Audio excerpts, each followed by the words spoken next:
इस वीडियो में आप जानेंगे, अगर आपकी कोई किसी प्रकार की संपत्ति है, चाहे वो घर, खेती की ज़मीन या प्लॉट, अगर आपकी ऐसी कोई भी संपत्ति है और उस संपत्ति पर किसी व्यक्ति ने कब्जा कर लिया है, ज़बरदस्ती कब्जा कर लिया है, या मान लीजिए डरा धमका के या बेईमानी से बहुत लंबे समय से कब्जा किया, मान लीजिए कब्जा की कोशिश करता है, तो आप अपनी संपत्ति से उस व्यक्ति का कब्जा जो है वो तत्काल जल्दी से जल्दी खाली कैसे करवा सकते हैं। तो चलिए वीडियो शुरू करते हैं, लेकिन वीडियो शुरू करने से पहले आपसे प्लीज़ रिक्वेस्ट है कि चैनल को सब्सक्राइब करें और वीडियो को लाइक करें। अगर मान लीजिए आपको वास्तव में अगर ज़रूरी जानकारी ही चाहिए है तो आप इस वीडियो को बिल्कुल भी स्किप ना करें। तो चलिए वीडियो शुरू करते हैं। सबसे पहले मैं आपको बता दूं कि अगर आपकी कोई किसी भी प्रकार की संपत्ति है और उस संपत्ति पर कोई भी व्यक्ति कब्जा करने की कोशिश करता है या कब्जा कर लेता है, तो आप बिना देरी किए उस व्यक्ति पर कानूनी कार्रवाई करें। देखिए, अगर आप उस व्यक्ति पर तत्काल कार्रवाई करेंगे तो शासन प्रशासन आपकी कार्रवाई पर एक्शन लेगा और वहाँ पर आपका पुलिस प्रशासन भी आपकी मदद करेगा। और यदि आप जल्दी ही कार्रवाई कर देंगे तो वहाँ पर आपका जो कब्जा है वो खाली करवा दिया जाएगा। अगर मान लीजिए आपने देर लगा दी तो आप कोर्ट कचहरी की चक्कर काटेंगे, वहाँ पर आपको बहुत दिनों में न्याय मिलेगा, जहाँ पर आपका पैसा और समय दोनों ही खर्च होंगे। और दूसरी बात मैं बता दूं कि इस वीडियो में मैं जो प्रोसेस बताने जा रहा हूं वो प्रोसेस सिर्फ और सिर्फ उस ज़मीन पर लागू होगा जो ज़मीन आपके नाम है और जिस पर किसी दबंग ने या मान लीजिए डरा धमका के या मान लीजिए बेईमानी से कब्जा कर लिया है, तो वहां पर ये प्रोसेस लागू होगा और उस प्रोसेस पर आपकी तत्काल सुनवाई होगी और कार्रवाई भी होगी। तो चलिए प्रोसेस शुरू करते हैं। सबसे पहले आपको सर्च करना होगा जन सुनवाई यूपी NIC। देखिए, इसकी जो लिंक है इस पेज की वो मैंने डिस्क्रिप्शन में दी गई है, आप वहाँ से डायरेक्ट इस पेज को ओपन कर सकते हैं। यहाँ पर लिखा है जन सुनवाई समाधान उत्तर प्रदेश। यहाँ पर आपकी किस प्रकार की समस्या है, अगर मान लीजिए आपकी एंटी भूमाफिया पोर्टल कोई ज़मीन कब्जे से संबंधित समस्या है तो आप एंटी भूमाफिया पोर्टल पर शिकायत दर्ज कर सकते हैं। तो चलिए पूरा प्रोसेस जानते हैं। देखिए, यहाँ पर लिखा है कि भूमि पर अवैध कब्जे की शिकायत आप यहाँ पर कर सकते हैं। भूमाफिया द्वारा सरकारी एवं निजी संपत्तियों पर अवैध कब्जा करने के लिए शिकायत शासन एवं प्रशासन स्तर द्वारा होती हैं। ऐसे भूमाफियाओं को चिन्हित करके उनके विरुद्ध प्रभावी कार्रवाई की जाती है। मैं आपको बता दूं कि उत्तर प्रदेश में भूमाफियाओं के खिलाफ वास्तव में सरकार एक्शन में है और उनके खिलाफ वास्तव में प्रभावी कार्रवाई हो रही है। देखिए, यहाँ पर शासनादेश संख्या दिया गया है, उत्तर प्रदेश सरकार का ये आदेश है और उन्होंने शिकायत पंजीकरण के लिए ये पोर्टल का निर्माण किया है। देखिए, अब जैसा कि आप देख सकते हैं कि शिकायत की स्थिति, अनुस्मरणांक भेजें, जो भी है, अब यहाँ पे लिखा है शिकायत पंजीकरण। यहाँ मैंने ओपन किया।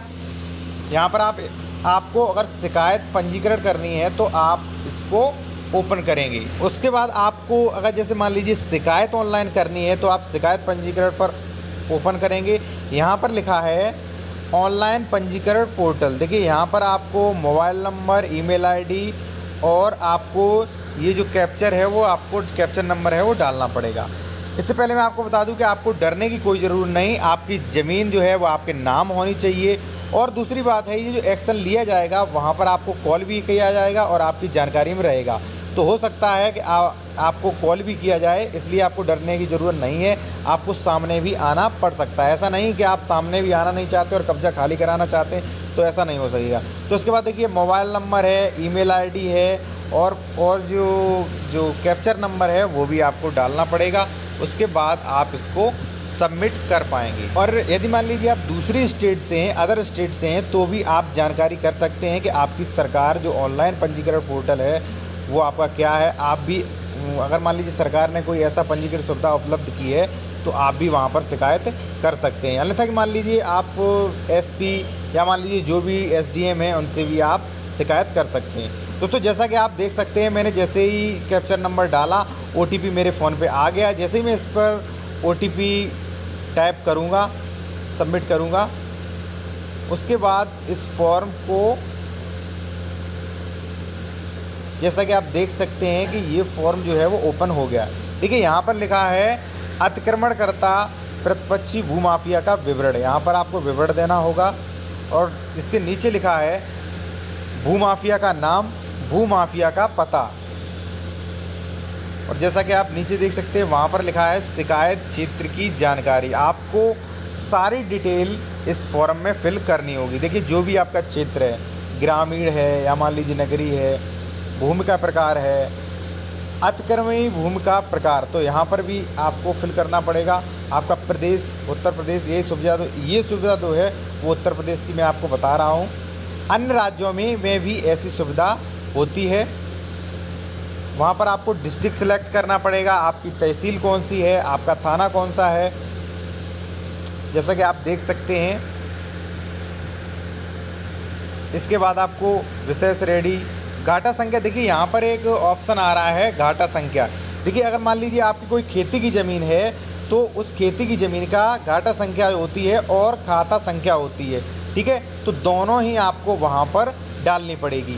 और यहाँ पर लिखा है आवेदनकर्ता का विवरण, तो आपको अपना विवरण देना है, नाम, पिता पति का नाम और अपना मोबाइल नंबर। इसके बाद आपकी ईमेल पहले से ही इस पर ओपन है।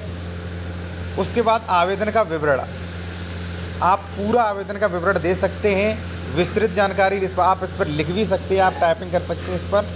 और जो भी अगर मान लीजिए आपके कोई दस्तावेज हैं तो यहाँ पर देखिए PDF, JPG और जो भी आपकी अगर कोई फाइलें हैं, दस्तावेज हैं, वो भी आप इस पर अपलोड कर सकते हैं। तो और यहाँ पर लिखा है कि मैं घोषणा करता हूँ, प्रमाणित करती हूँ कि मेरे द्वारा जो भी जानकारी दी गई है वो बिल्कुल सही है। शिकायत फर्जी या असत्य पाए जाने पर मेरे ऊपर वैधानिक कार्रवाई की जा सकती है। तो आप बिल्कुल भी फर्जी शिकायत ना करें। और यदि मान लीजिए आप लीगल शिकायत करते हैं तो आपको डरने की कोई भी ज़रूरत नहीं है। अगली सबसे महत्वपूर्ण बात है कि देखिए अगर आपकी किसी भी ज़मीन पर अगर कोई व्यक्ति कब्जा करता है तो सबसे पहले आप उसे तहसील लेवल से भी कार्रवाई कर सकते हैं। आपको जो मैंने बताया है एंटी भूमाफिया पोर्टल है, वहाँ पर भी आप शिकायत कर सकते हैं। अगर मान लीजिए आप वहाँ पर नहीं करना चाहते हैं तो आप फर्स्ट जो स्टेप है वहाँ पर आप जो भी आपकी तहसील हो वहाँ के SDM को आप शिकायत पत्र लिख के दे सकते हैं। आप 1 बार 2 बार 3-4 बार शिकायत पत्र लिख के दे सकते हैं।